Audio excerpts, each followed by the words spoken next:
This is KGW News at Sunrise. Good morning, everyone. Thanks for getting up with us on this Sunday. I'm Evan Watson.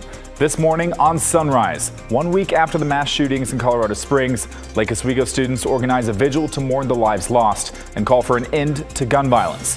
Plus, as the holiday shopping season gets going, shoppers celebrate Small Business Saturday, while local owners say this event is crucial to their businesses.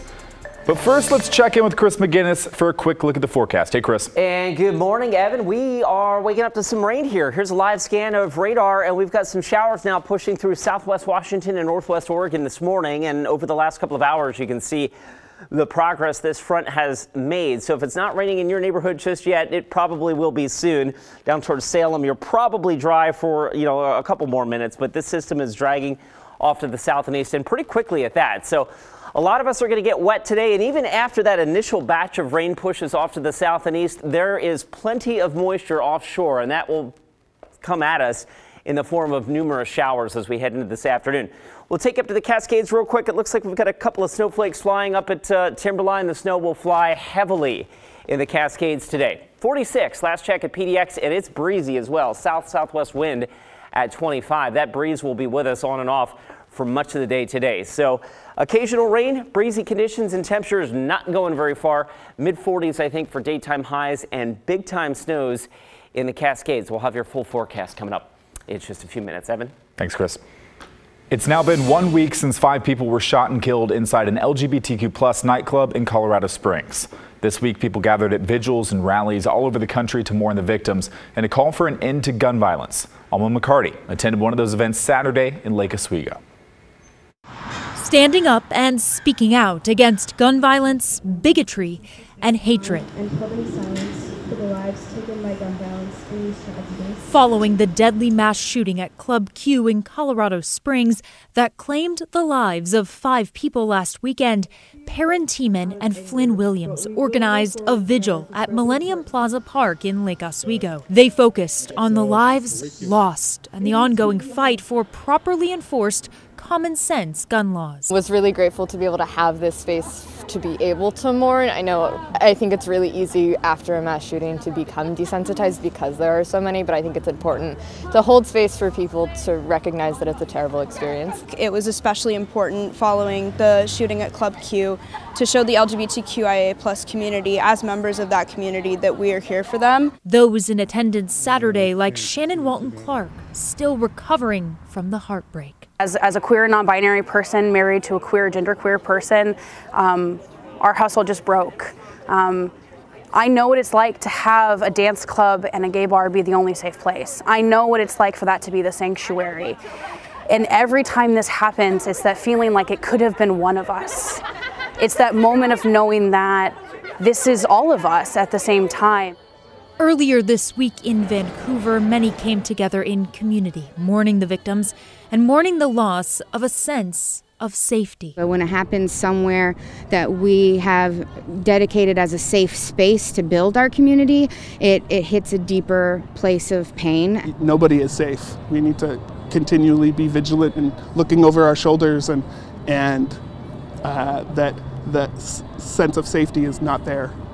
It's gone. Coast to coast, people gathered to pray for peace and will continue to do so as they fight to regain that safety and security and put an end to gun violence. We just keep going. We don't have any other choice. For so many of our friends, they're survivors of gun violence. We are part of their connection, their family, and that's something that we can't give up or change. Alma McCarty, KGW News. The Moscow police are continuing their investigation into the murders of 4 University of Idaho students. They now say that there is not a link between this case and 2 others in the Northwest, one in Washington and the other in Oregon. In a news release, the Moscow police wrote, quote, "There have been numerous media inquiries about a 1999 double stabbing in Pullman, Washington, and the 2021 double stabbing in Salem, Oregon. While these cases share similarities with the King Street homicides, there does not appear to be any evidence to support the cases are related," end quote. Now to our homeless crisis. Portland is trying to figure out where 6 large designated camping sites for people who are homeless will go.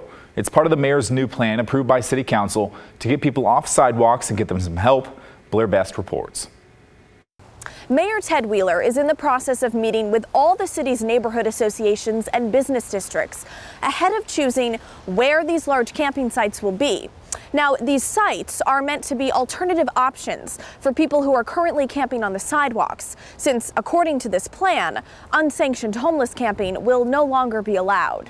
It's probably going to be difficult to find those locations. Betty Ann Gett has lived in Multnomah County for more than 50 years. I would probably have some concerns, but I don't want to become one of those folks that say, not in my yard. I don't want to be one of them, but who knows? Details of the camping site are outlined in this PowerPoint presentation created by the mayor's office. It says the 6 sites will be 2 to 4 acres and professionally managed. Each site will have up to 150 people at first. Somehow, they say it'll be near transit, but also distanced from residential areas, schools, and business districts. I think there's a huge need to support our community and people experiencing homelessness, and I haven't seen a lot of drive from the mayor's office to really support people in need. According to the mayor's plan, the sites will have 24-hour on-site security, including perimeter patrols 16 hours a day, 7 days a week. The city will also give each neighborhood $250,000 to hire their own private security. I would feel pretty comfortable living near people like that and would hope to expand my community. Now, there are many people who are apprehensive about this plan, especially when it comes to if these sites will be located in their neighborhoods. Just take a look at the city's Safe for Us villages. It takes the city a long time to find a location for those, and people who live and work nearby still say that there's a lack of communication and sense of safety. And now those sites are just about 30 people. What the mayor is trying to do now is much, much bigger. I live in this neighborhood, and I think it's a very nice neighborhood. I would not want to have a large group of homeless in here. James Payne lives in the Beaumont neighborhood and fears designated camping sites would jeopardize his safety. I think you would have the crime go up. That's the main thing. The mayor is planning to meet with service providers and those experiencing homelessness next week. As for when we can expect him to announce the locations for this plan, we keep being told that will happen in the near future. Blair Best, KGW News. Hillsborough police say they've made an arrest connected with organized retail theft. Investigators say the suspect stole $1,200 worth of merchandise from several local businesses. Investigators believe this suspect is also part of other theft cases. This is a crucial season for retailers after the holiday shopping season kicked off with Black Friday. Yesterday brought us, of course, Small Business Saturday. Bryant Clerkley spoke with business owners who say this weekend is critical for them. It's vital for people to come to downtown Portland because if you don't, you're going to say bye-bye to a lot of unique small businesses. It's a packed day inside Portland native Camila Adams' pop-up shop in downtown Portland. It's called Mimi's Fresh Teas, and the community came out to support her business for Small Business Saturday. We want to make conscious choices about where we're spending that money, and what better way to do it than spend it locally, spend it with people that we know are doing good things for our community. Adams started Mimi's Fresh Teas in 2018. She makes t-shirts focused on social justice and female empowerment. She had a store in Old Town but had to move it because of crime. Now she has this temporary pop-up shop until she can figure out a more permanent situation. We're trying to spread a little bit of love, light, and hope to the downtown area because it's been tough these past couple of years.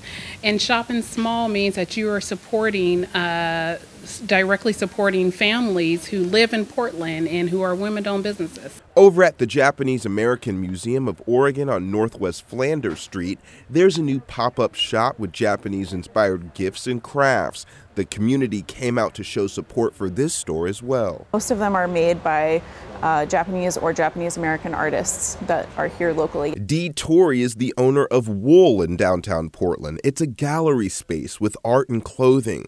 Torrey is an artist and designer who also has a foundation that raises scholarship money for students.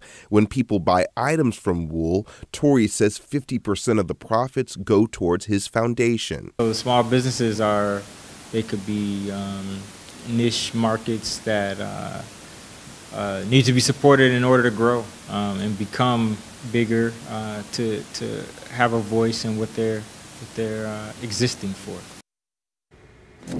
It was a rivalry game to remember at Rezo Stadium in Corvallis. The 126th meeting between the Ducks and the Beavers saw a comeback, yes, for the ages.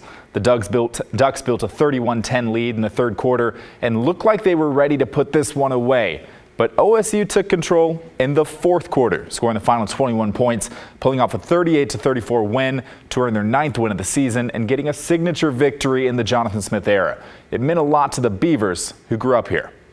Those Oregon kids, you have that game, circled on your calendar, and you're ready for it because you know how much it means. I can remember, being in 4th, 5th grade, walking into school, and it's either you're on orange or you're with the green and yellow. The loss does cost the Ducks a chance at the Pac-12 championship game, something will be sweet for the Beavers, I'm sure. However, both teams are going to bowl games. We're going to find out their destinations in the next couple of weeks. Meantime, the University of Oregon says it's looking into this incident. This video circulated all over social media, showing a Ducks player taking a swing at a Beavers fan after the game before being pulled away by coaches. It should be noted the Pac-12 does have rules in place designed to stop fans from storming the field. Schools can be fined if they allow fans on the field before opposing players are allowed to get safely off the field. They've got decades of deep roots in Southwest Portland, but now Alpenrose Dairy is moving to Clackamas County. Coming up in just 2 minutes, the reasons behind the move and where exactly the dairy is going to set up next.